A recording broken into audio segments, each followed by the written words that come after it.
Hello and welcome back to the Sophisticulture podcast. My name is Umnia. I am trying a new filming format, which may be great, which may be terrible. And also, I'm entirely late with this episode of the podcast. Do I have an excuse? Let's have a think about an excuse. Let me think about an excuse while I find my notes. So I did film this podcast. It deleted itself, which was so cute. It was so nice to have all of those hours of time just disappear like that. You know, it just goes to show that the universe really loves me. Where are my articles that I wrote the other day? I have a couple of articles to read to you, a couple of topics I'd like to cover, and then a rant. And if I remember the rant, then we're good. And if I forget the rant, then you get to hassle me about it. So let's start with the rant, actually. This is a rant that continues from a rant I did on my secret TikTok that everyone knows exists. I overloaded myself this summer. And this leads actually into what we're going to end up talking about in a second. I really overloaded myself this summer. I planned to have a summer that I was just going to chill. And hold on, should we try switching off this light? Oh, that's spooky. Yeah, we're doing that. So I tried to have a summer that was chill this year. I tried to be like, I'm going to chill out, relax, do my own thing, follow the breeze, and vibe.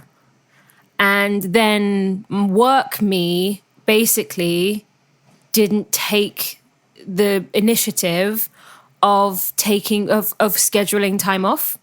So what ended up happening is I'm expecting a hot girl summer, chill, breezy, cover girl. And I am now going to end up having to work that summer, having to work the whole summer, which in some ways is really fun as a concept, and in some ways has really overwhelmed me. So I have a bunch of projects that are still in the middle of production and post-production. Some things that are things I want to start, some things that are time sensitive that need to be started and have to be finished by the autumn.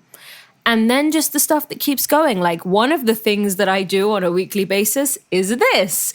And, you know, if out of nowhere your filming corrupts on the day that you film it, everything gets pushed and pushed and pushed until you find the next gap in time, which is now. I keep putting my hand in front of the light. You see, live TV people, it's not even live TV. I hate the way that looks. Oh, that looks terrible. That looks really bad. Oh, that looks really bad on a camera. Because I'm used to filming on a freaking 480 thing. I'm expecting it to look terrible. Is that... And then I need to bring the brightness down, I think, just a tad. To like, there we go. Now you see, there we go. Exactly. That was the plan. This was all just one elaborate bit. So I've overdone it this summer. And I am now in the process of first aiding that and trying to get as many things off the docket as quickly as possible, which is easier said than done because I am also someone that kind of gets an ego boost from the idea of doing a lot of really cool things and managing them all. But I am one human with barely 24 hours in any given day, and I need to sleep through some of them. So I have to figure out a way of doing that. But basically, that is going to end up segueing into an article I want to write this week, which is tentatively titled How to Take the Summer to Live Simply. I remember one of the first things I wrote for when I was writing out my thoughts for the internet, as opposed to just making videos. One of the first things I wrote was a review of Bell Hooks's what was it called? Which version? Because I've read a couple of different Bell Hooks books since then, so I can't remember which one exactly. It was it wasn't that. I'm just singing while I'm trying to find the title. I think it was All About Love. That I read, and there was something really poignant in the book, which was when you live simply, you have enough space in your life to love people fully. And I think that I've really felt that the last year, that I've maybe been overdoing the work and therefore not able to kind of show up for people in my life or just enjoy being around people without worrying about what I'm doing or what I have to do kind of thing, which is a bit disappointing because I thought I was past learning a lesson like that. Clearly I'm not. Clearly I am the kind of person that needs to keep learning that lesson, but also I see it as being, like I said, an ego boost to have things I'm doing and to achieve them. And to be fair, Dopamine was just featured at Brighton Rocks International Film Festival as an honorary mention. I think it's honorable mention, actually. I keep saying honorary, but it's actually honorable mention at Brighton Rocks. I've had amazing feedback on my writing. I have broken 40,000 followers on TikTok. A song of mine was put on an awesome playlist, like I told you last week, and that song has taken off. Not like, oh my God, Omnia's going viral, but like people have found me through it, which is just always a joy when that happens. And when my music connects to the people that it's meant to find. So I am addicted to that a little bit. I'm not going to lie. I'm not going to sit here and be like, I'm such a great person. I'm such an interesting person. I'm such a normal person. I treat the two imposters of success and failure just the same. I don't. When I fail, I want to do more. And when I succeed, I want to do more. I guess I do treat them the same. I do treat them the same. Hey, and I hate hustle. I wake up every morning going, why have I stacked my plate like this? So I'm trying to not do that. So we'll see if I succeed this summer, but I'm hoping if I write it out as a strategy, as a plan, as an article, it will help me figure out how I'm going to implement it into my life and what thought pathways I will need to engage to be that kind of person. We had 2 articles this week.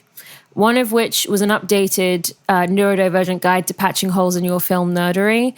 And I will just tell you I read the whole thing out when I first did the podcast, but there isn't much that's different. There's just a couple of addendums since I last wrote this as an article. It's not been too long since I wrote it as an article, but it is something that is worth repeating.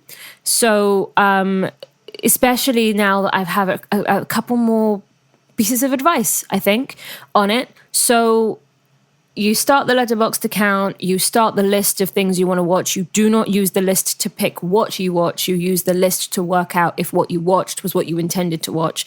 And you don't get too disappointed if it isn't. You go, oh my gosh, something that wasn't even on the list. That's fantastic. But a lot of the time, the function of the watch list is to raise your awareness for the films that you do want to watch so that when they come into your periphery, you know what their titles are.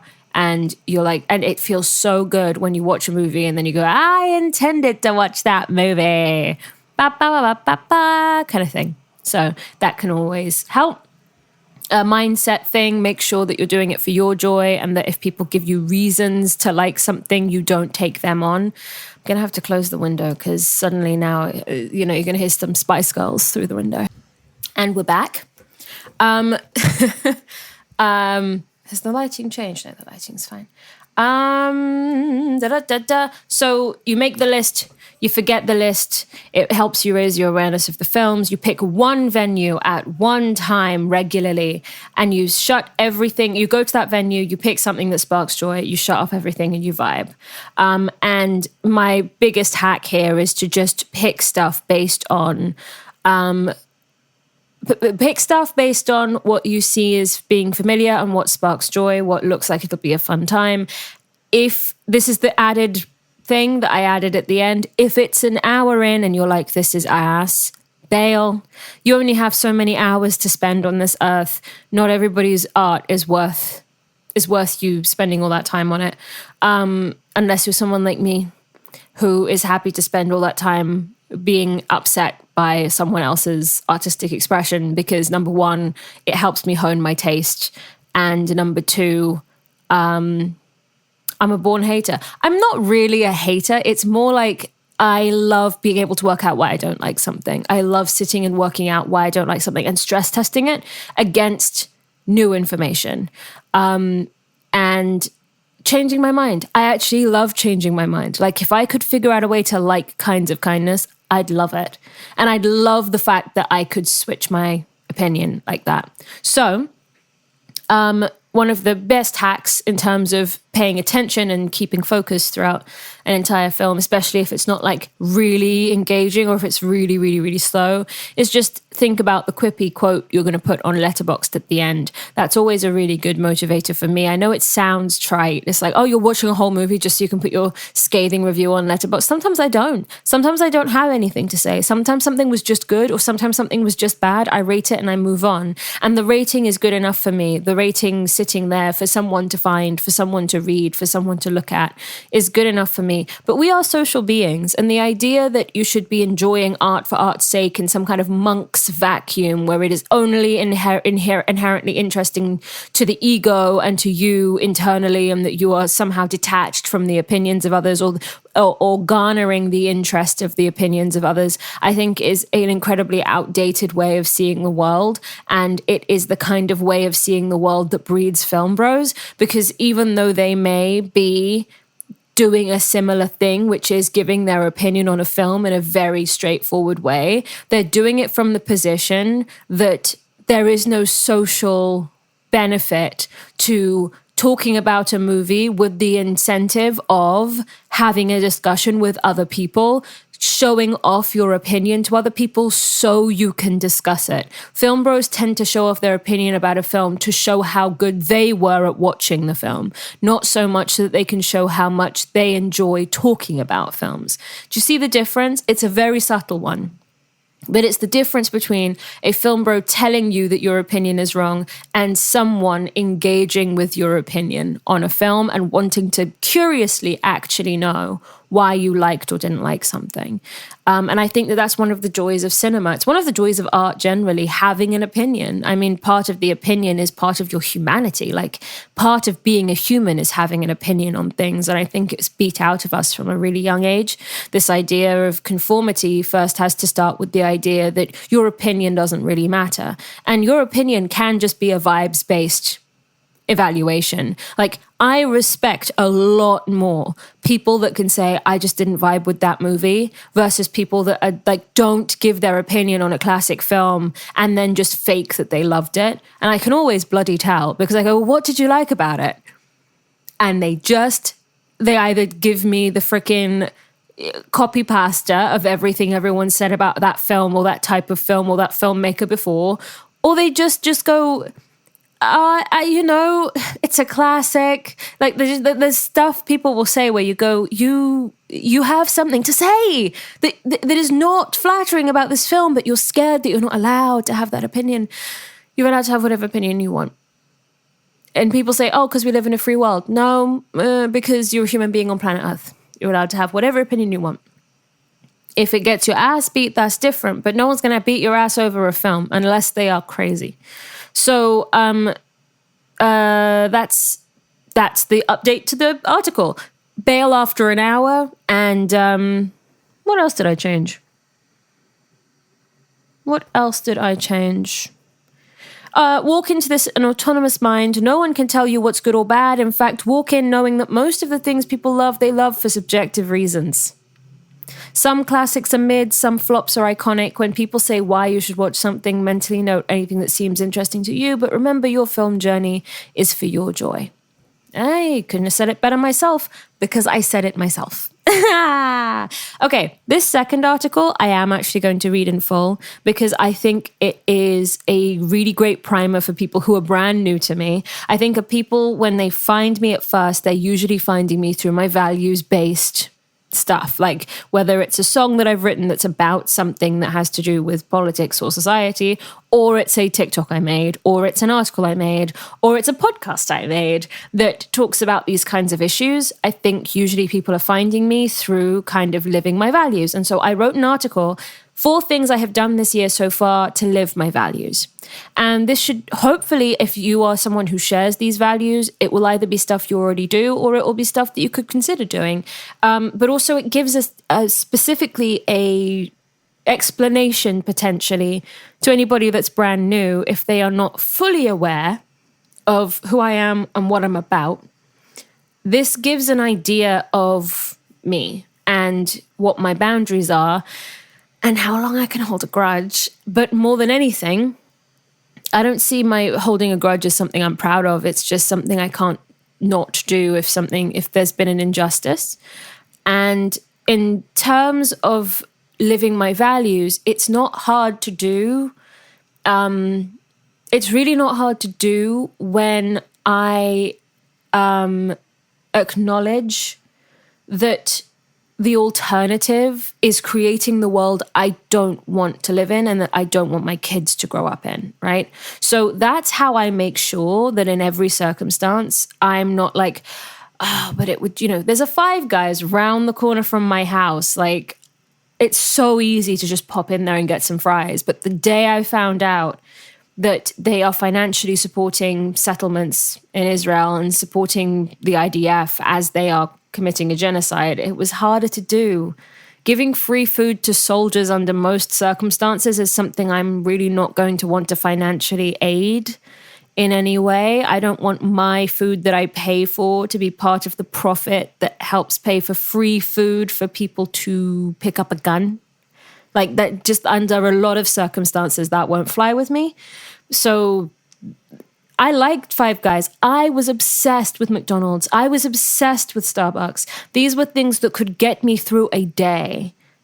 And so I just found other ways to get through that day. I found other coping mechanisms, better coffee, better fries, at independent restaurants. So here we go. Whenever I'm ready, 4 things I've done this year to live my values. I am very, very good at holding a grudge. I still don't listen to Miley Cyrus. I have not forgiven her for that era. No, still haven't. I find it a point of personal pride and also a sense of literal self, and that I live my values in every single way I can. In this world, you have 2 sources of individual power that are the easiest to wield for good: your attention and your cash. I do not take any power or privileges I have for granted, but especially with these 2, it energizes me to make sure I'm devoting my resources and attention to places that are creating the world I want my children to live in. My values are pretty simple. Leave everyone to live in peace. Do not allow injustice to go unaddressed. Live simply and without excessive consumption, and if you harm no one, including yourself, do what you want. So, in no particular order, everything I've done this year and years past to integrate my values into my everyday. Number 1, beating climate change and voting against fast fashion. This one is easy. I do not buy new clothes anymore. This started this year, and there's only one use case where I broke this rule, when I needed specific clothes quickly for a shoot or a film. I do end up returning those items anyway. I'm of the view that all the coolest clothes have already been made. They are sitting on a rack somewhere, begging not to end up in a landfill dump in Kenya. When the mood strikes, it's my obligation to go and find them, rescue them from that plight, and look awesome doing it. It has been difficult, though the above is true. Not all the coolest clothes ever made fit me, which is leading me to consider another avenue which I'm less happy with, buying new, but from slow fashion brands. I also discontinued my merch line, and I'm trying to find a way of relaunching it with garments that are sustainable and recycled. I just don't like the idea of being part of the problem. Number 2, combating censorship on social media. Now that it's confirmed that the platforms we use collaborate with state actors to suppress our free speech, we must get crafty and we must keep going. Some days that looks like reposting, reblogging, liking and sharing, and some days that looks like repackaging information into more memeable, shareable formats and amplifying a message that isn't getting out there. Often, when a video of mine does well for a cause I hold dear, I will donate the proceeds of that video, if it's monetized, to the cause as a way of doubling the work that the video did. For many reasons, I don't personally sponsor individual families in Palestine, for example, but instead will donate to mutual aid organizations on the ground, as that's the way I feel most comfortable showing up. I will always repost and share the GoFundMe links of any family that comments or messages me on TikTok so that more people can see their posts and make their minds up for themselves if they'd like to donate individually, and I do not discourage people from doing so.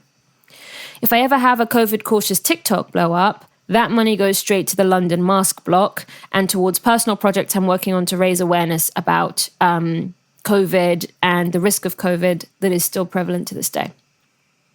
I also did a gig in support of War Child, so again, taking what I do and putting it in for a good cause. Number 3, voting with my eyes and my feet.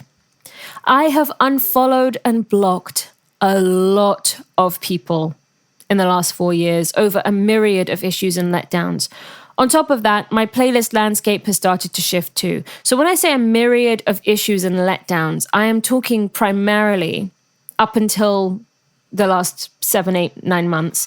I'm talking primarily about people who were on holiday during COVID, who were traveling during COVID. I remember the nail in the coffin for me with Timothy Chalamet was that he was jet setting off with freaking all sorts of people in the middle of a pandemic, which was very difficult to watch. But on top of that, there were many businesses that, were not fully aligned with my values in that time.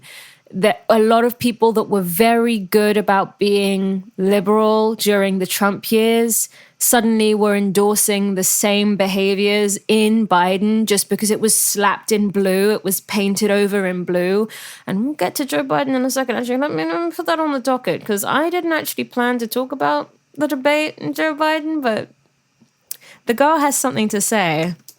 So tickety type. So it was a lot of kind of being very disappointed in people who were not taking precautions and who were putting people at risk. I think there were a bunch of people who were very anti-vax as well. There were people that were being transphobic. There was whole transphobic flare-ups kind of within the public sphere for months and months and months during the pandemic. So I have been very careful to get people like that out of my sphere and fill that space with the people that are doing the work.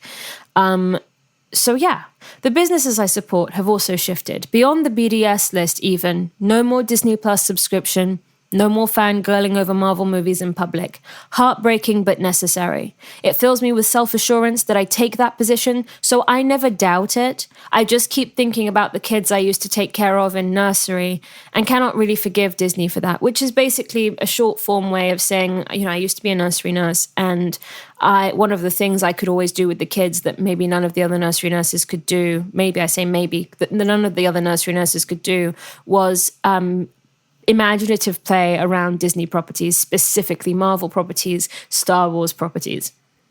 Because I was going and seeing the movies in the cinema. I was coming back and, I could talk about frickin' Poe Dameron and Finn and all of that kind of stuff. It was Finn, right? John Boyega's character. I can't, because it's been so long, because I've clocked out of that a long time. I think the last Disney thing I saw was, the last Star Wars thing I saw was Andor. Right? No, Mandalorian season 3. And the last Disney thing generally, I can't even remember, but it's been a while. I haven't even watched the second season of Loki. I've really tapped out. And so when I think of the kids I looked after there, and I think of the kids that Disney stood up for on October 7th, those babies that were killed, those children that were murdered that day, and the money that was put towards caring for those children who were a fraction of 1,200 people who were killed that day. And I think of the 15,000 just children, before we talk about their fathers and mothers, aunties and uncles, sisters and brothers. If we just talk about the 15,000 kids that have been killed in Gaza now in the last 8-9 months, that Disney has done nothing for, donated nothing to, that's something I can't get over. Tomorrow BDS could say, okay, they've taken Sabra out of Captain America and you're okay to go back to watching Marvel. It's icky to me. It's mean. It's needlessly cruel. Even if you take the most extreme view about who these kids' parents are, and you say that every single kid that died was a human shield being used by a terrorist organization, it still doesn't fly for me. It still doesn't make any sense that you're not even a word, let alone anything donated. And there are kids dying in Gaza right now in Mickey Mouse t-shirts, in Captain America t-shirts. It was not even a couple of days into this conflict where I saw a Gazan baby dead, covered in ash, with a Captain America t-shirt on. And a couple days later or a week later, I saw pictures of a young girl's bedroom. The girl was dead. The place was strewn apart. And the sheets on the bed were Mickey Mouse sheets, Minnie Mouse sheets. Nothing for those kids because they're brown. Nothing for those kids because they're brown. And how then do I feel as a brown kid that likes Marvel movies, that likes Disney movies, that likes Disney anything?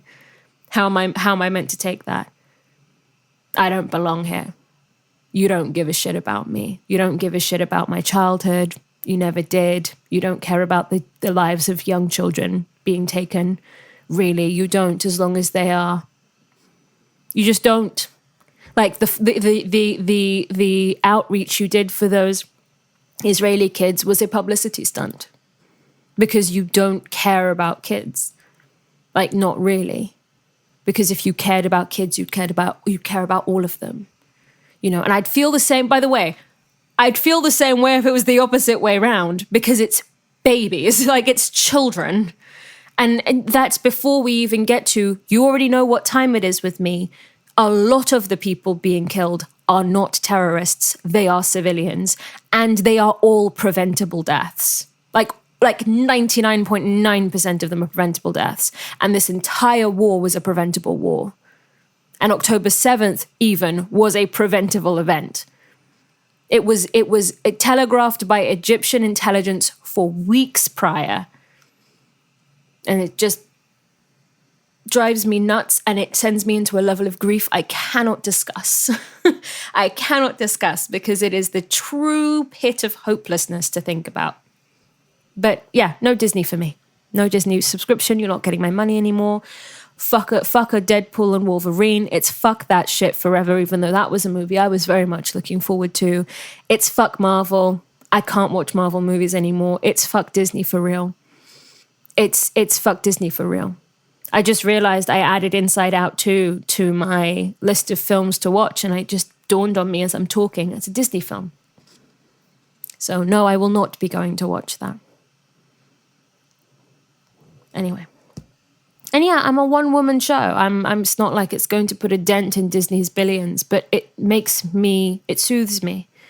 It soothes me that in the memory of those 15,000 kids, how many of them Encanto fans, how many of them Frozen fans, how many of those babies Marvel fans, Captain America fans, how many of them dead, not able to see their first, second, third, fourth, fifth, sixth, seventh, eighth birthday, ninth birthday, 10th birthday.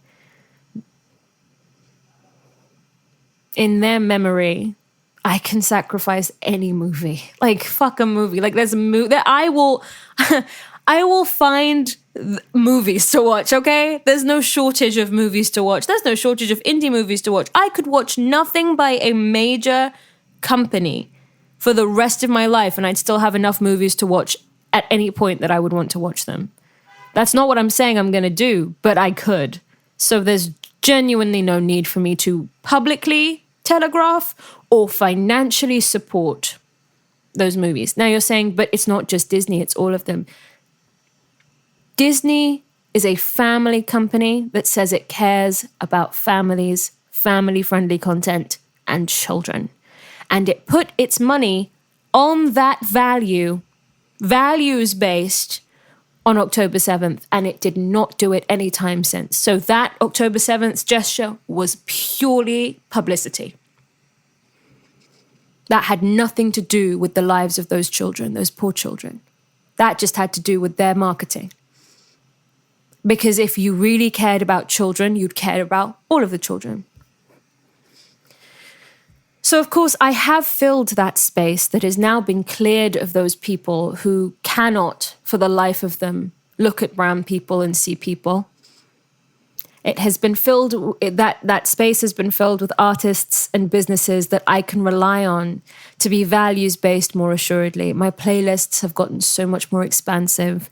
There are so many artists that are not afraid under any circumstances, to care about the sanctity of all life, to look at brown people as being worth protecting, to look at brown people as being worth living, worth having their lives. And they will get my coin and they will get my eyes and attention. Period. If I may be honest, I work in the entertainment industry, and I would hope the likelihood of me being in a Disney-esque room or any room headed by a major company that is still abandoning children and their families at some point before I die is not zero. So there may come a time where this becomes a more difficult choice. And this is where I don't hold it against people who still work for these companies.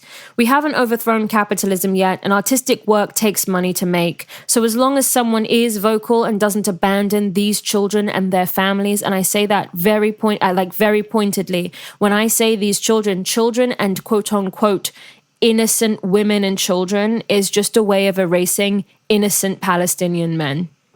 Because there's no such thing. Like, the moment a young Palestinian boy looks like a man, now he's a threat. Like, no. Like, I'm not on with that at all. So if you don't abandon these children and their families, and that includes their grandfathers, their uncles, their fathers, their brothers, their mothers, their sisters, their aunties, their grandmothers, their cousins fourth removed. If you don't abandon them, I don't boycott by association. It leads to a slippery slope of purity politics that I don't want to be involved in. And that also means that if someone who has been vocal is in a movie that is coming out, they are in a pole position, they are in a leading top billing position in that movie, I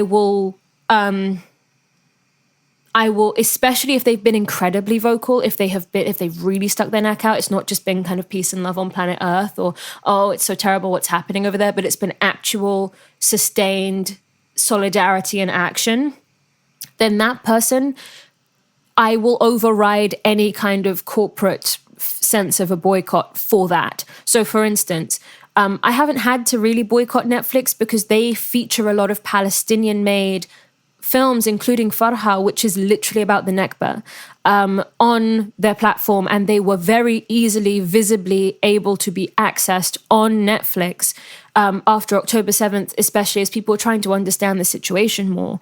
And so I've never really had to boycott Netflix, but especially because Nicola Coughlan had been so vocal about not abandoning these children and their families, I turned up for Bridgerton season 3 bright and early. I clocked in, bitch. I clocked in, you know, and the coin was then the attention and the feet were used to vote. You know, I voted for that. I voted in with my feet and my attention and my writing even for Your Monster with Melissa Barrera, because I knew that was a project she had upcoming after she had been incredibly vocal in support of Palestinians. My consumption of Pink Floyd has gone up recently because I was reminded Roger Waters is a fucking G. So many artists, Mustafa, Omar Apollo, Clairo, Yassine Bey, but obviously and always. Is my thing about to die? It did die. What other, Nemesis, Saint Laurent, Saint Laurent. It's Saint Laurent, right? Because it's Yves Saint Laurent, but it's Yves Saint Laurent. Right, Saint Laurent. Right, got you. Because it's, yeah. So many artists I've been introduced to who do not find it hard at all to discuss this. If Susan Sarandon's in anything in the next couple of months, I'm there. And then I just show up for a lot of independent businesses. Like, I have divested from Sephora to some extent. I was not spending too much money there, but when it came time to getting products to make myself look pretty, it was always Sephora. Divested from that to some extent, and now I found so many beauty brands, Huda Beauty specifically, that are fantastic brands to follow. And, you know, I don't find boycotting difficult because it taints the idea of the item when I think about who I'm throwing under the bus just so I can put on a lip gloss. just so I can go and watch them. I would be distracted through the whole movie. And if you're the kind of person who's listening to this and going, oh, I wouldn't be distracted through the whole movie, I'd be totally fine. Like, it wouldn't even bother me that this company was involved. Because, like, everyone's involved in terrible things. It's like, yeah, but are you sticking to some kind of code? Do you have some kind of code that's like, this is the line I won't cross, or this is the thing I won't support? Because if you're in the mindset of like, oh, but everything's bad, like, but it's all bad, like, how am I meant to boycott everything? It's like, well, no one's asking you to boycott everything. And there are tons of alternatives that will enrich your life. And it's not like everything has some kind of catch. Sometimes you just find a better skincare brand. Oops, just happened to all work out. Sometimes the playlist gets 10 times better. You know, sometimes the comedians you find are 50 times funnier. You know, it's that kind of thing. And I feel a sense of rejection sensitivity when I look at artists that specifically individuals. When it comes to individuals, I have a much more lax opinion because we live under capitalism. But if you're actively like, oh, these people are dirty and brown and disgusting and like terrorists and they're going to kill us all, so we need to kill them first, like the dirty rats they are.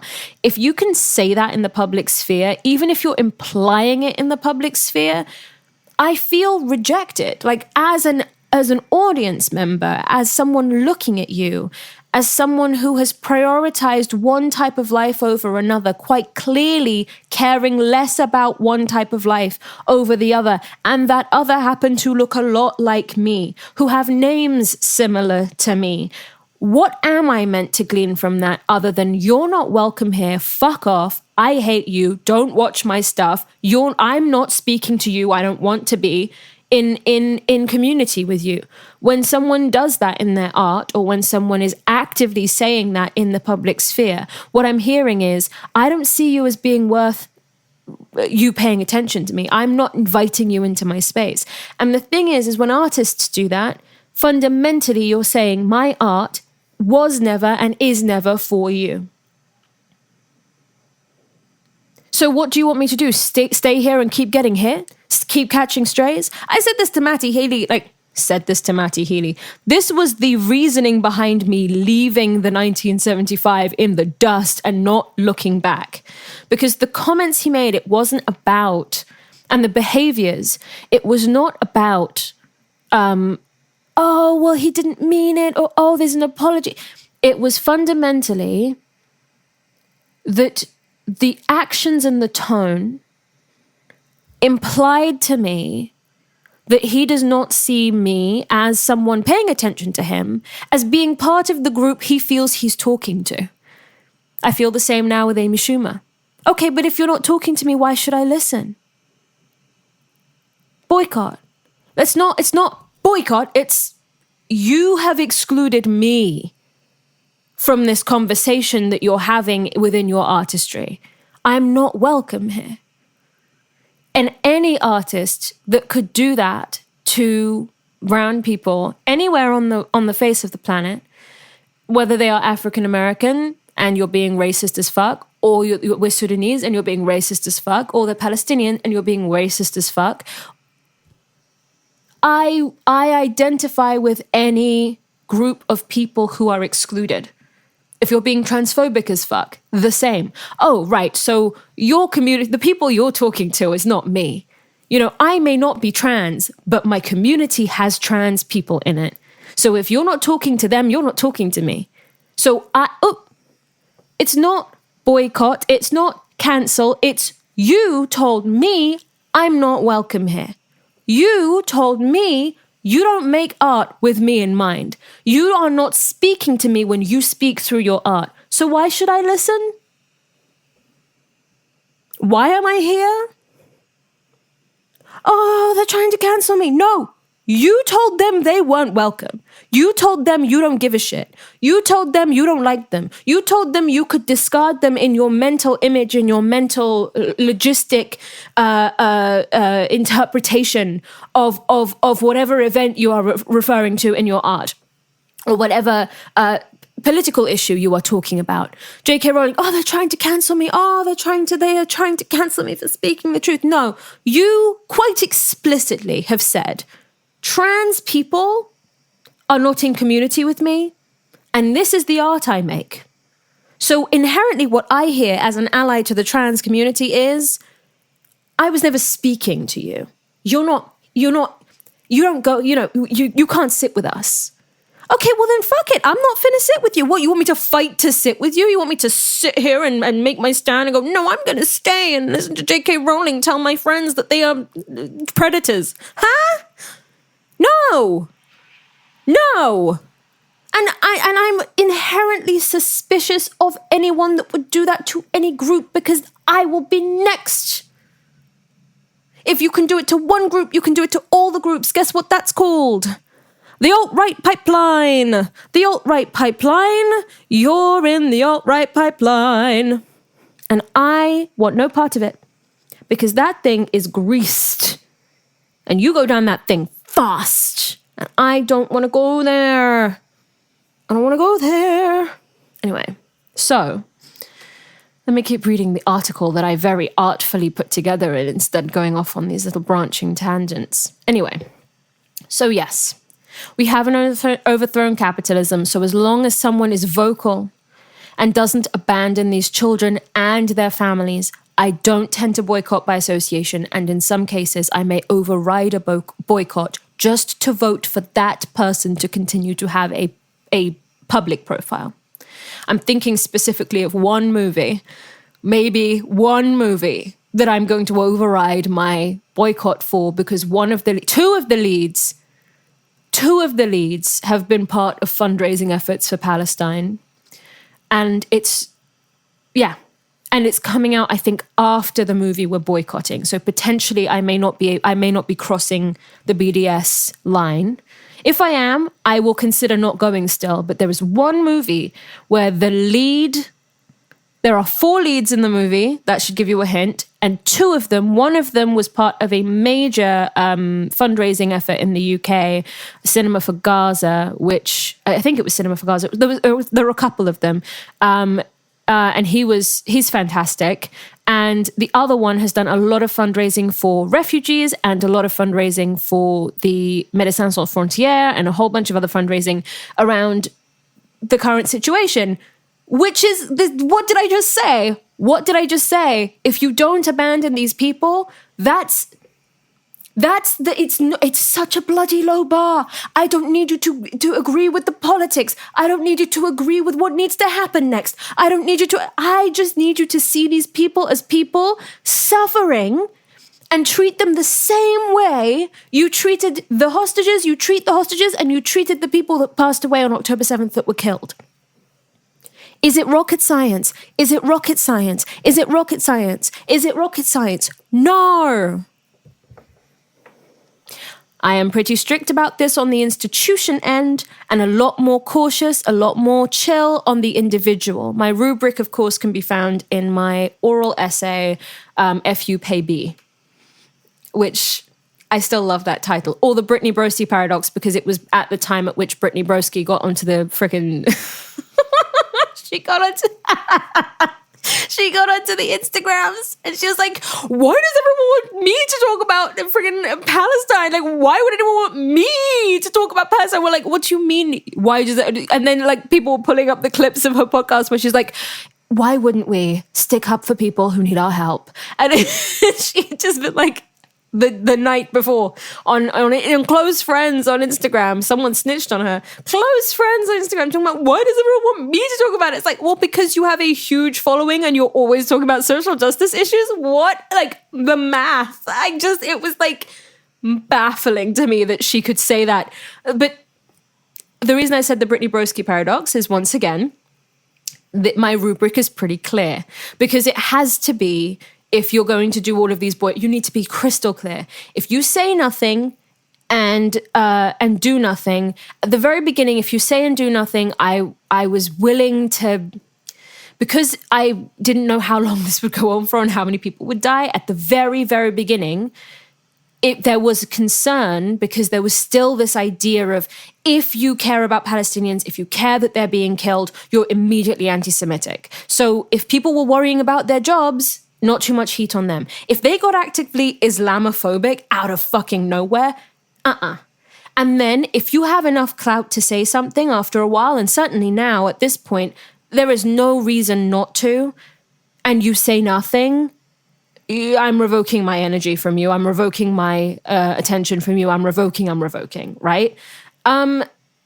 So there's a very clear route. And if someone flips, if someone switches, if someone changes their mind, if someone moves in one way or the other, so too does my movement. But the block list I thought was incredibly smart. And I think it applied a lot of really good pressure. And I think it also made those who are deeply Islamophobic a lot more cautious about how they were going about their Islamophobia within their institutions and within how they were penalizing people for caring about brown people being killed across the globe, right? I say Islamophobia, but as Sikhs know and as Arab Christians know, you kind of get swept underneath with the rest of us. So it really is just brown people phobia, and it is allowed to proliferate in this awful way. And as time goes on, more and more people are able to not risk their job by saying something, which I think is brilliant. But yeah, So I have my rubric, and you can find it on the article. You can find the link to the TikTok where I kind of explain how I break it down, because at the end of the day, we do still live under capitalism. Number 4, community care. As I'm sure you know by now, you will find me with my KN95 at the function. The current color is bright green, although I tend to ration those ones out because they're a little more expensive. This one's my daily driver. My daily driver is a KN95 Rosy Mask FFP3 NR. And it's got the little ear loops, that's nice on kind of, groceries and stuff. You just kind of want something a bit low key, especially if you're only going to be wearing it for a little while. Once I'm wearing it for a while, I want to have the head straps on so that I don't have to think about it. And it's not so much on the ears, that kind of thing. This is one people forget, but is vital. COVID is disabling people and killing disabled people every day. And that includes all of you that have caught COVID, whether you know it or not. You may have complications now due to COVID, whether you feel fine or not. You may have long-lasting health effects because of it, and therefore you are a vulnerable person. You are a member of the disabled community to some extent, and you are just as vulnerable as the rest of us. Like when people say, oh, I'm one of the vulnerable ones. Oh, COVID, I'm one of the vulnerable ones. If you've caught COVID before and it's come up positive, you're one of us now. You're one of us now. I wouldn't sleep if I was part of pushing those people, those disabled people, those long COVID haulers, those vulnerable people to the wayside, as Fauci would like us to. The horror stories of medical neglect around COVID long after the hospitals were overwhelmed with patients has been dread-inducing. I don't think people understand the scope of the danger they are in when they rest themselves wholly on the current healthcare system to save them. I love doctors and healthcare workers, but by virtue of my proximity to them, I know their limitations and the limitations of any group of people in any area. And I know the eugenics built into the system, into the world, that people are not including in their calculations when they think about how high risk they are. The factor that people forget to include is long COVID. They don't include it because there is a deep stigma against chronic illness in our hyper-capitalist world, i.e., if you are not a productive member of society, then you are disposable. There is a disposability being baked into our communities by this eugenics that simply is antithetical to how humans have learned to survive.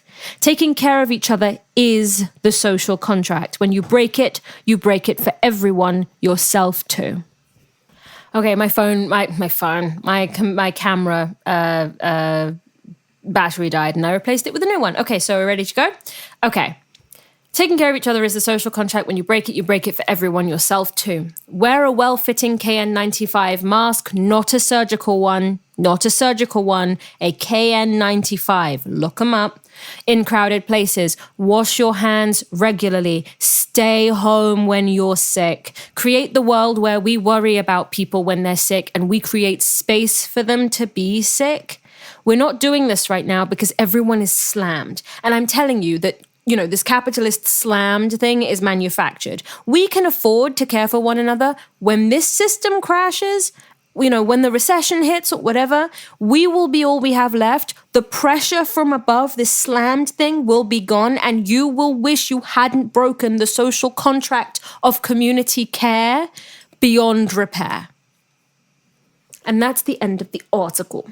So those are the things I wrote this week, and I think they're incredibly poignant to restate for the record.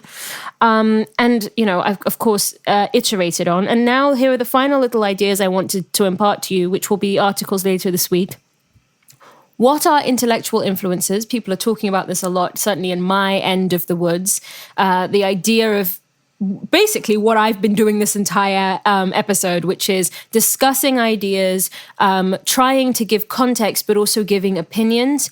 And it's not necessarily about influence insofar as influencing, but more influencer as in someone that is providing a service of information and intellectual ideas that are already things people want to stay in touch with, listen to, and more tightly hone their arguments around certain issues. So they pick intellectual influences in those fields, either based on the eloquence of their speech or on the content of their specific qualifications.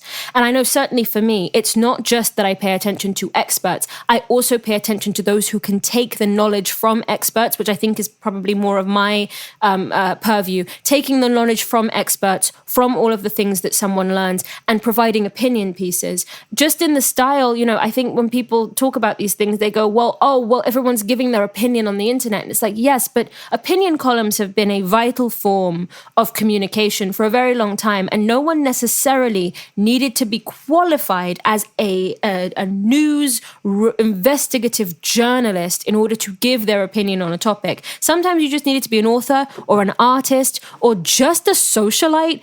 Opinion pieces have a much more lax standard, but I would say no less an important function within the current social context, because there is therefore with people's in opinions a site on which for people to congregate and start throwing ideas around to synthesize a solution. So I'm not saying it's some kind of noble feat, but certainly with intellectual influences, I think they create a nucleus point, nucleation sites within the boiling water that is the current political climate and the current scientific climate, not just on COVID, but on climate change. Creating specific situations where you may not be a climate scientist, you may not be a virologist, you may not be a career politician, you may not be necessarily someone who is a war reporter, but you are amplifying potentially, like I said, with what I do in terms of battling censorship, taking ideas that people are having a hard time packaging for audiences. And it sounds a little cynical, but it is kind of a way of, it's like oral, it's like storytelling. It's like the oral tradition of storytelling. The idea of hearing an idea, hearing a story, hearing a myth, hearing a piece of information, and passing it on to the next person in a format that they're going to understand, relate to, potentially a different way of synthesizing the information that creates that provides a more palatable what's the answer I'm trying to say? A more palatable receipt of the information. Like for some people, it's going to have to come from some types of people in certain types of language. And I think that's what makes a lot of communicators on TikTok infinitely shareable, is that not all of them are bachelor degree, PhD in certain topics, but what they are fantastic communicators and great listeners. They listen to the information and they can synthesize it into an idea that is more palatable, that is more universal, that can, and not necessarily, paring it down or diluting it. I think with specifically advocating for Palestinians in the last couple of months, in the last several months, it has been really interesting and beautiful to watch Palestinians who are not on the ground, not just translating from Arabic, but also translating entire cultures. And they're not necessarily PhD holders in international affairs. Some of them are. A lot of them are. A lot of them have studied, the humanities in college. But some of them are much younger than that, or some of them are college dropouts, or some of them are, just majored in a whole separate thing, or they are. Not everybody is going to be what you would consider to be what's qualified as an intellectual influencer, but sometimes it's just about taking the information and sending it on to the next person in a way they're going to receive better. A lot of people saying the same thing, but in different ways, is one of the best ways to disseminate information. It is also one of the riskiest because things can start getting misconstrued and different intents start coming into the mix. But that's what happens within communities. That's just how communities work. So that's what intellectual influencers are at a glance, and I will get into more detail when I write my article. And the other is, of course, how to take the summer to live simply. And that is going to be something I'm going to have to work out on the page. I think it has to do a lot with really getting clear with myself what I actually need to do that has actual deadlines, that if I don't do them, the thing will fail, it will be late, it will not be counted, money will be lost. Those things must stay on the table and the rest needs to go. I'm looking for a summer fling. I'm looking for a summer fling, maybe even with myself. Just something that is going to allow me to recharge my batteries, because I feel myself having a lot of incredible creative ideas, but I also feel that sense of such dire exhaustion. Like, I'm exhausted at the idea of doing what I love, which means we've gone too far. We are on dirt road track. We're heading towards a cliff. We're Thelma and Louising. And no, I will not get into Ridley Scott right now. If you're on the side account, but I'm not going into it. Everything in the box office is going to do fantastically well, and everyone's going to make tons of money for the rest of the year. Okay? Is that what you wanted to hear? Is that what you wanted to hear? Because that's what I wanted to hear. That's what I want to be the truth. I want everything to be the best box office opening weekend of all time from now until the end of the year. That's what I want. That's what I want. Huh? Okay? So now, how about that? Except for Deadpool and Wolverine. That can flop. And by the way, that's not just on boycott shit. Like, I was really looking forward to that movie. And then I heard some stuff about it. And I'm like, oh. The perils of knowing. The perils of knowledge. The perils of knowledge. Okay, bye.